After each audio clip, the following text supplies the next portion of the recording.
Hey guys, it's Kim, aka Spartan Stitcher on Instagram, back again with another weekly cross-stitching update. Today is the 3rd of May, 2021. This is video number 119, and I only worked on 3 pieces this week, but I warned you that it was going to be a busy week, so 3 pieces is what I got. And I have a lot of non-stitching stuff to tell you, so let's get to it. I kept going on QS Wizard 4 by Stephen Paul Carlson. This only has 14 colors, and you'd be amazed, even though it's 14 colors, they're all sporadic and all spread out as close as you can get to confetti with 14 colors as possible to create that brindled effect in black and white. Unfortunately, I ran out of one of my floss colors, and then my Excel sheet said I had an extra skein somewhere, and I can't find it. So I wasn't able to finish the section that I wanted to finish, but I gridded some more and I kept going. So 3,700 more tent stitches since the last time you saw this in last week Sunday's video. So all of the open spaces in this section are in one color. And then I gridded over here and I started on his hindquarters. So we're getting there. I think I am now at like 43% complete on this guy. And he is one of my finished goals for the year. So that is QS Wizard 4. We'll see him again and keep working.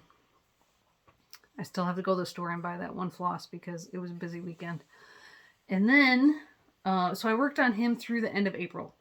And then this weekend, it's beginning of May, and to start our bookshelf challenge, which is nonfiction genre in full coverage fanatics, and one of the movies is Hidden Figures. So I'm matching the theme along with doing the counting on one of the books, plus it's May, so Star Wars, because tomorrow is May the 4th. This is my hard copy Mystic Stitch chart, and I had the first 2 pages done in a column here, and I had some of the black started on the second page in the first row of pages. This is hard to work with, especially after you're used to using Pattern Keeper, and this is an out-of-print chart, so you can't just go to Mystic Stitch and buy the PDF anymore. So I talked with Julie and Alyssa from Stitching at the Cabin, because I know Alyssa has put in several patterns manually into Pattern Keeper using their new feature where you can take pictures of the chart and line up the grid and input the chart or import the chart. So you cannot search by symbol because it doesn't recognize the symbols, but you can still park, you can still mark off your stitches, it'll still count your stitches, and you can zoom in, and you can still like link those pages together so you don't have hard page lines, which I was having to do because it's such a pain to keep flipping pages, or having, like 3 pages of working copy with me and trying to work everything. So the 2 pages I had complete have pretty much hard page lines, but I took the time on Saturday and I uploaded the 20 pages in this chart. The last 5 pages are just a partial page like that. And using Julie and Alyssa's help, I was messaging them, and I got all 20 pages into Pattern Keeper. The good thing is, while you're uploading, you don't have to do it all at once. Or if you make a mistake on a page, like you take a bad picture, or you're lining up the grid lines and you're just getting it wrong and you want to start that page over again, you can just back out to the home page of Pattern Keeper, and it will forget that one page that you were working on, not the entire thing. Because after you get each page the way you want it, it processes that one page and asks if you want to add another page. So it kind of like saves its progress after every single page. So if you make a mistake during a page, just back out.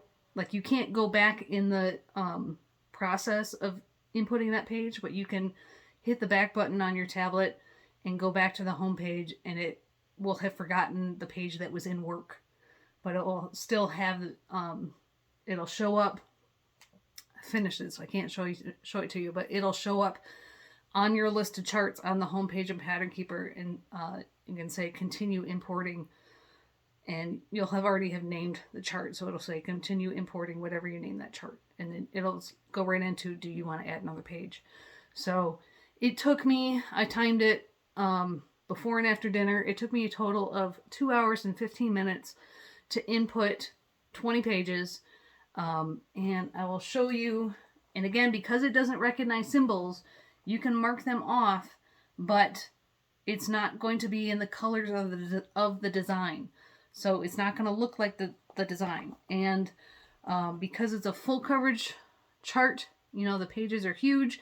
So my percent complete will be accurate because it counts the entire page, the entire stitch count. So if you have a non-full coverage design that you're putting into Pattern Keeper, the percentage will not be accurate because it's counting all the empty squares as well. So here is a little close-up of what one of the, I hit the button, what one of the pages looks like. It does take a minute longer to process. Like if you move, it does take just a couple seconds longer to bring the symbols back up. I don't know if you can tell, but those symbols are not the clearest, not the crisp, you know, that you would get if you were putting in a PDF. And up here, I've got two colors done. So some of this is black and some of this is gray. And because it doesn't recognize the symbols, it's all gray.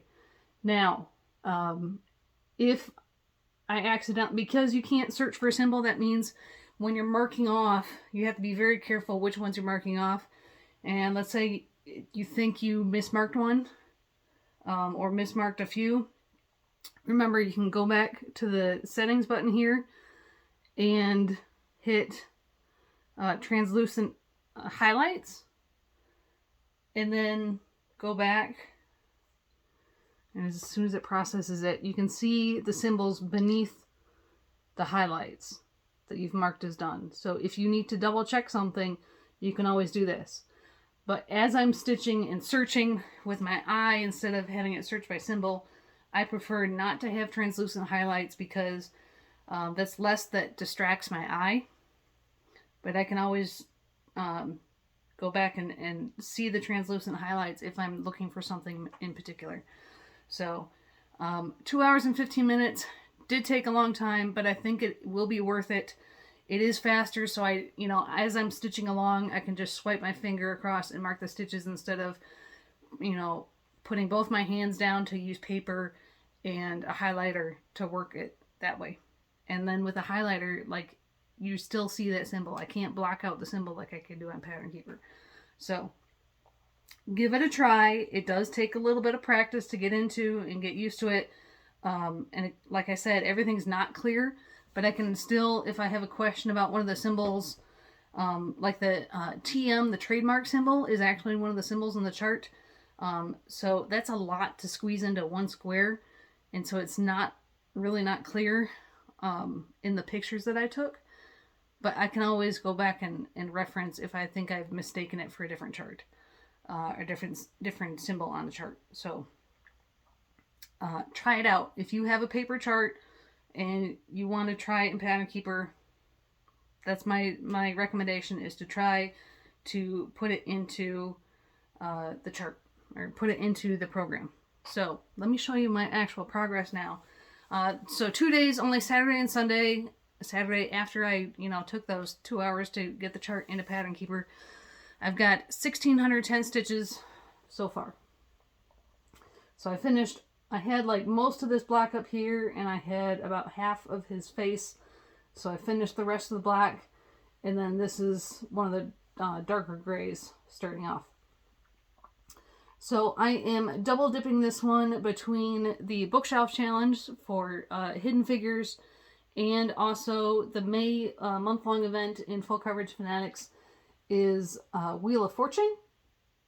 And I'm doing the counting. At first, I thought I was going to be doing 50 stitches per letter or 110 stitches per letter, but I would have finished that easily, and so I decided to challenge myself a little bit more. So I'm going to 250 stitches or 510 stitches per letter to work on the words. So I think this one I'm starting for the word floss.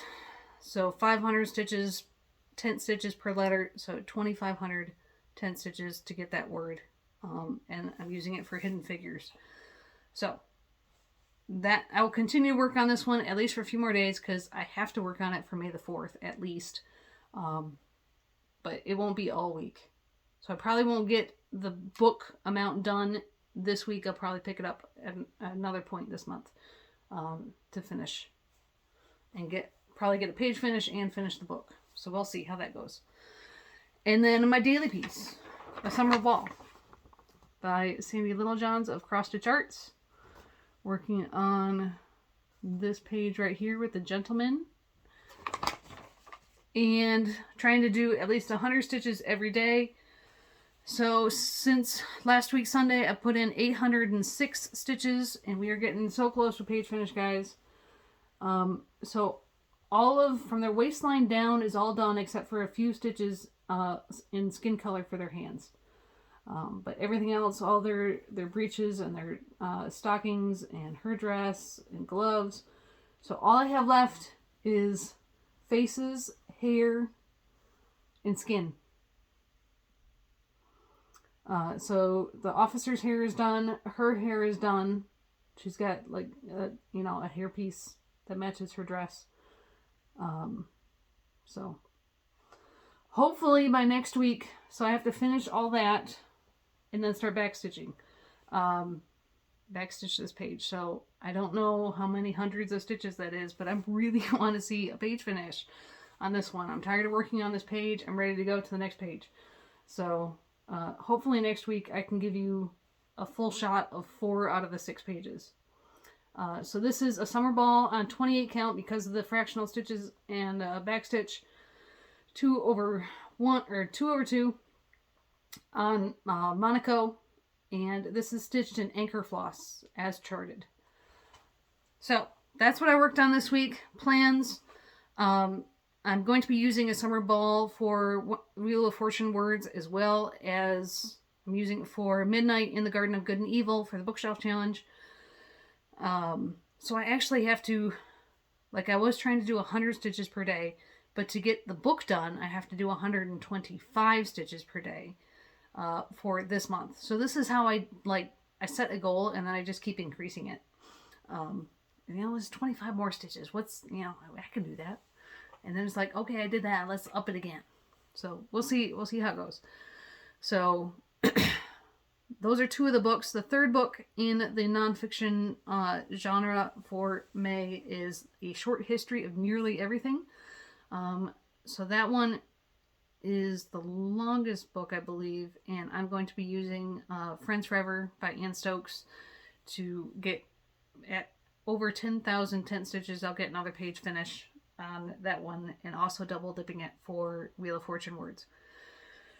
So those are my plans: a summer ball, Star Wars, Friends Forever, the normally monthly rotations on Halloween Rules to get a rule done, and Big Red Chip of Life. And we'll see from there. I looked at my full coverage stitches for April. I totaled them up, and it's actually a smaller amount than normal because I did work on a fair number of non-full coverage in April. So for the 4 full coverage pieces I worked on in April, a summer ball, or 4 full coverage 10 stitch pieces, Trick or Treat, Card Sharp, Half Blood Prince, and Super Size Color Expansion Museum Shelf. That was 20,671 10 stitches. Convert that into full stitches, divide by 2. And then add in my full cross for summer ball. Gives me a full coverage stitch total in full stitches for April, 13,180.5. Add that to my year to date full coverage for the year, 68,653 so far. So we'll keep working on that. So that is all my stitching content. Some life updates, and then Air Force story. So if that's all you're interested in, thank you for joining me, and we'll see you next week. Okay, we did get our windows on Monday. They got them done all in one day. They were here from 8 until about 4:40 in the afternoon. And since then, they have been doing one house in the neighborhood every single day, and they've got 3 more guys on the crew and are now finishing at like 3 in the afternoon. So Hopper did go over to the neighbors. He was fine. It did get extremely cold in here, which meant I was sitting around with nothing to do, but I couldn't stitch because my hands were too cold, because it was, felt like in the 30s or around freezing, slightly above freezing in the afternoon, and my hands were too cold. I wanted to keep them like covered or in gloves all the time, so I couldn't stitch. So I didn't get, I think Monday and Tuesday, the only stitching I did was in the evenings on a summer ball. So there was 2 days this past week. The only stitching was my daily piece. So the windows are done. Hopper's back, and I can't believe he's making a lie out of me. We have a house guest right now. I'll show him to you here in a minute. He's normally really loud, louder than Hopper, and he's like less than a quarter of the size. I've shown him to you before if you watched all my videos. Let me go get him. I'll pause. Alright guys, this is Chippy. You also saw him in video number 25. He is a pineapple mutation, which is a color mutation of a green cheek conure. So he only weighs 60 grams. Hopper is 428 grams. So this guy is small but fierce. Green cheek conures are actually the quietest of the conure subspecies, but still, this guy talks a lot. If you've ever been in a pet store and you know how the budgies, the parakeets, are like constantly chirping and stuff, the conures are the same way. Green cheeks tend to be the quietest out of the conure subspecies, but still, he's talking all the time, except for right now to make a liar out of me while I'm making this video. And he's much higher pitch, so like a lot of people, their noise tolerance is also dependent on pitch. So Hopper can get super loud if you watch my last stitch with me. But this guy, he can say his name, which is Chippy, but it's like, Chippy! But it's ear piercing. And he's got lots of other noises too. So this is Chippy. The girls really like it when he's here because they can hold him and he won't bite.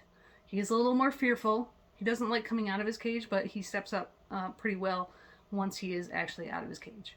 So you can see his pretty colors on the front. There he goes. Hi, Chippy. He's not one that likes a lot of pets, so I can't pet him for you. If he was here for longer, I'd try to, try some other tricks and stuff, but he's probably only here for today and tomorrow, or until sometime tomorrow. So this is Chippy. He's our little house guest right now. He is not near Hopper right now, just because, it's a short time. I don't need to get them acclimated to each other. So if he was going to be here long term, maybe I'd put them near each other. But they can hear each other. Can't really see each other all too well. Of course, Hopper did see him when he came in. So that is Chippy. So I'll pause and put him back. Okay, we'll see if he'll make any noises now that I kind of woke him up. Other life events. Spencer had a horse show this past weekend with my friend down in Louisiana, and he did excellently. He scored 5 points higher than when I went down to Louisiana in March. So going to the clinic helped a lot the weekend previous. Different judge also, changes your score. And he did really well. So he didn't really have any competition, so I can't say, yeah, he won blue ribbons. It doesn't really mean anything. He was the only horse riding at 4th level. So he did really well. Got a 62.105 and a 63.205, which out of 100 doesn't sound that great when you're used to like school grades. But in dressage, anything above 60 is really, really good. And to win some of the rider medals, my friend already has her bronze medal, which is scores of 60 or above. You have to get a certain number of scores.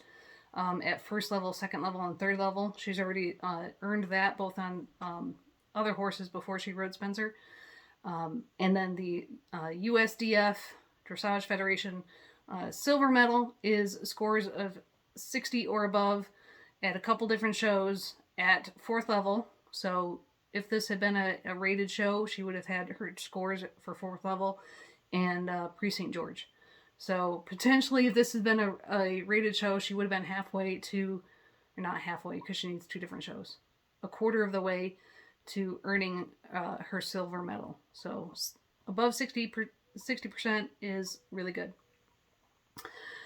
On the other hand, we also found out this week Spencer's pretty sick. Over 50% of horses in the United States have been exposed to a disease called EPM. I'm not going to try to pronounce what it stands for because it's one of those hard words. But essentially, the organism that is responsible for EPM in horses, they get it by grazing around pastures that have possum feces or in feed that has been contaminated by possum feces. So the animal, the possum. And a horse can be exposed before showing signs or contracting the disease for months or even years. So just because where he's at my friend's house, where he goes to show and is the same place where I boarded him when I lived down in Louisiana, they have had many horses come down with EPM. So it's more likely he got his exposure from there. Pretty much his symptoms, he's losing muscle along his top line. He's stumbling randomly at the canter, not very often, and just weird times. He's getting slow to eat, and those are all signs of EPM. So we did some blood tests, which are fairly expensive, and they also tested him for Lyme disease and some other tick-borne diseases, and turns out we knew before the show he had tested positive for EPM. But the vet said, I think he's doing well because his dressage conditioning is actually helping him out. EPM is a central nervous system disease and can get as bad where the horses can't balance. They have problems with their muscles. They may have facial paralysis, so they can't eat. So they may be like out like this, splayed out, or leaning on things to try to help them stand. And Spencer is just having random stumbling problems. So it's important in the recovery of the disease to catch it as soon as possible, treat as soon as possible, which is a 30-day treatment of medicine. And then if you do those things, 60 to 70% of horses fully recover. Out of those horses, 10 to 20% could have a relapse in the future. So we found out, like on Tuesday, I believe, that he was positive and ordered the medicine right away. He will start getting the medicine this week.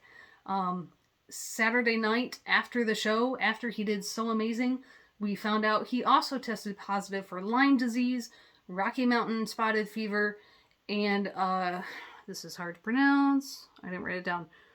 Ehrlichiosis? Something like. It's another tick-borne disease. So we do know that he has had tick bites before at my friend's place. So he's going to get antibiotics for all those three as well. My friend has had another horse that had Rocky Mountain spotted fever last year that looked really bad. Like they were really concerned for him.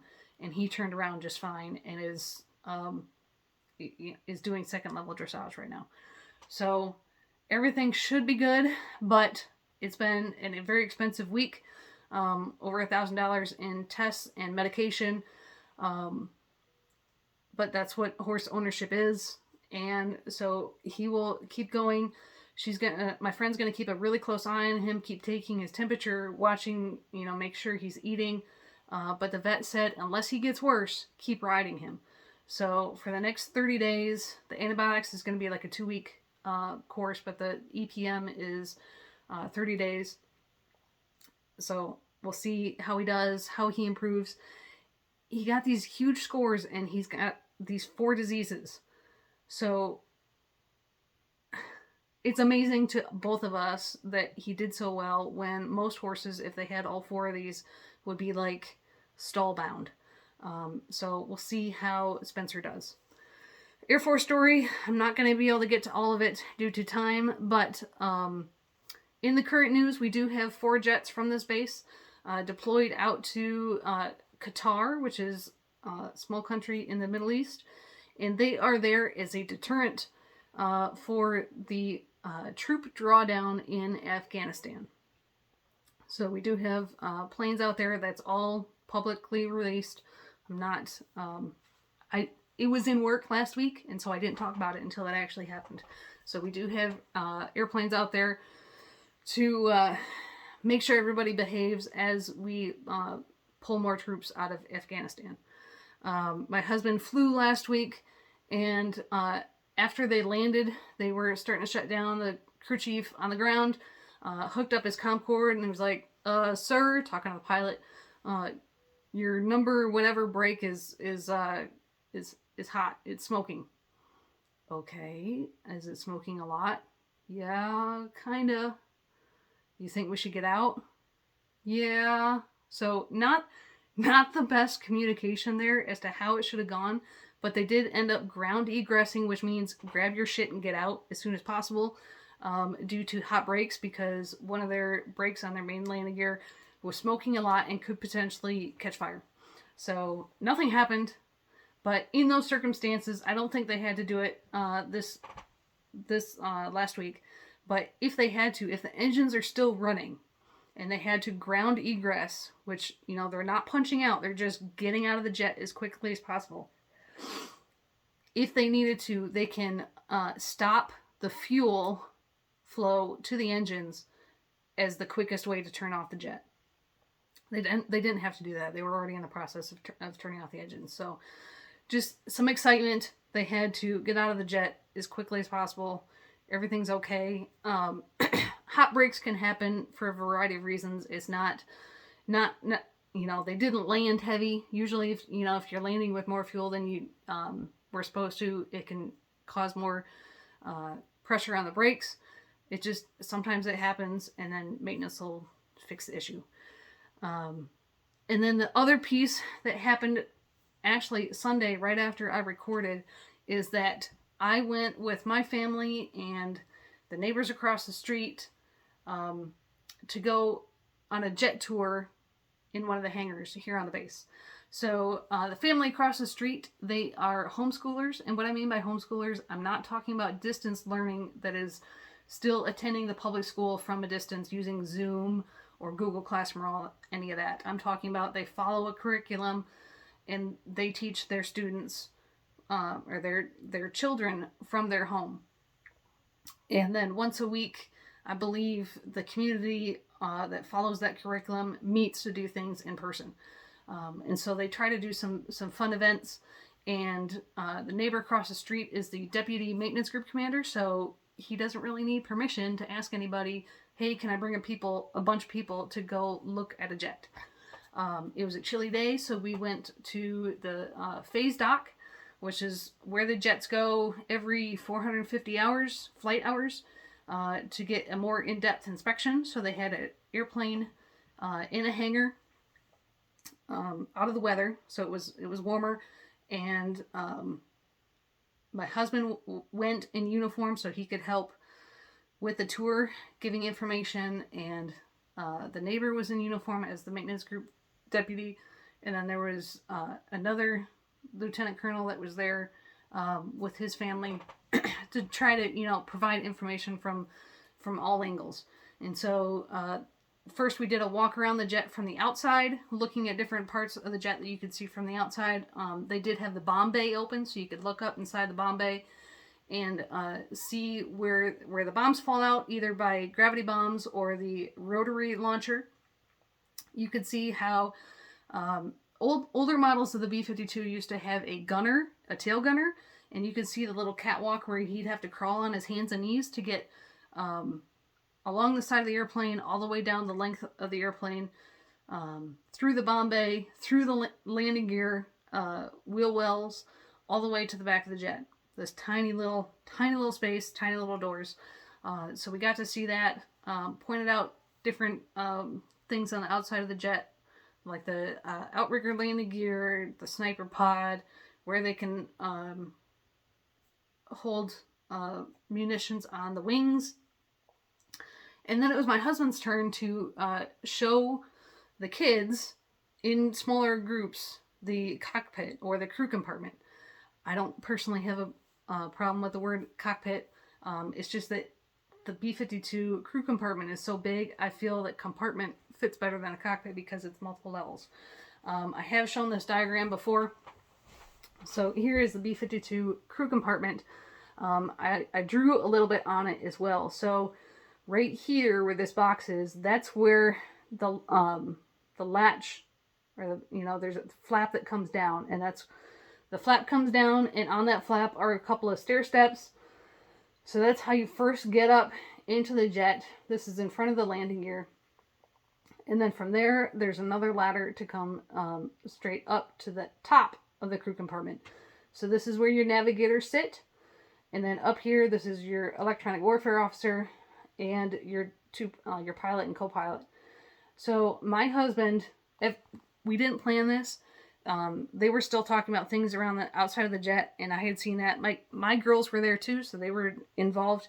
And my husband said, "Hey, come here, let's go look up in the crew compartment real quick." He wanted to let me look before all the kids started coming up. But then the kids started coming up, and what you can't tell, or what you wouldn't think about as you're looking at this, it's in a hangar, so there's light, a little bit of light coming up from a hatch being open down here at the bottom.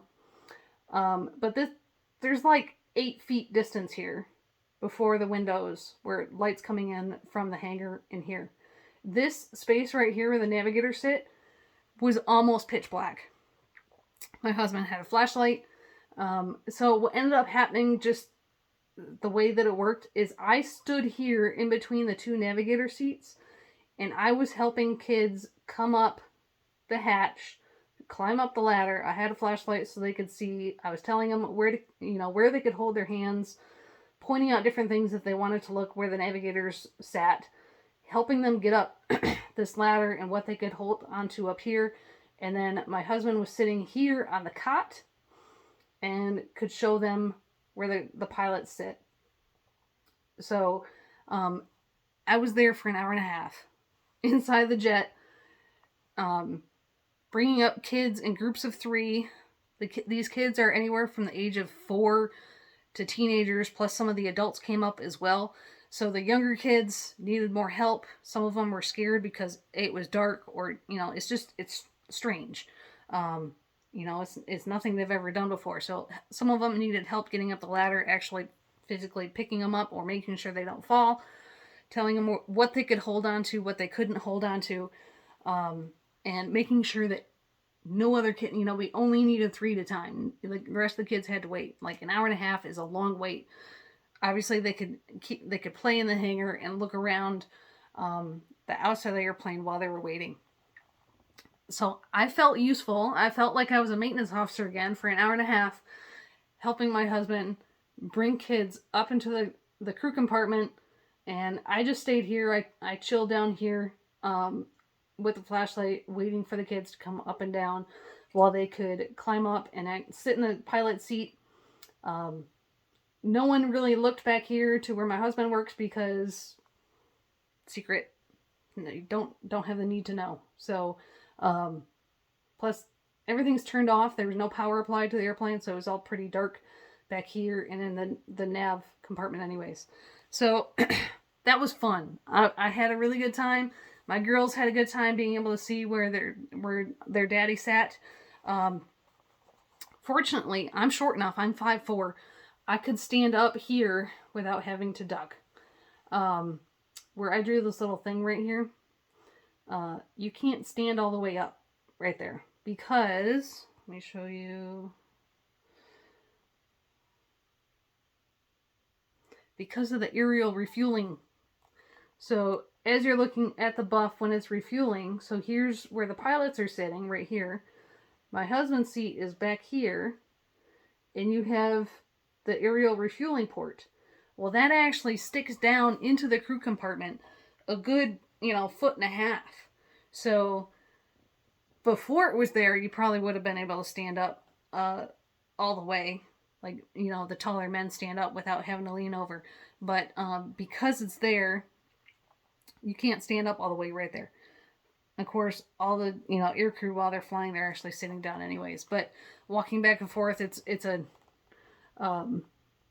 exercise and leaning over and fitting through. And even this cot, there's only headspace in the one spot where your head goes. The rest of it, there's other equipment that's coming out from the wall of the airplane. So it was fun. I have been into B-52 before, but it was years and years ago when we were down in Louisiana. I think it was actually before kids, so over 8 years ago. Yeah, so that's your Air Force story for the day. I hope everybody has a good stitching week, and we'll see you later. Bye, guys.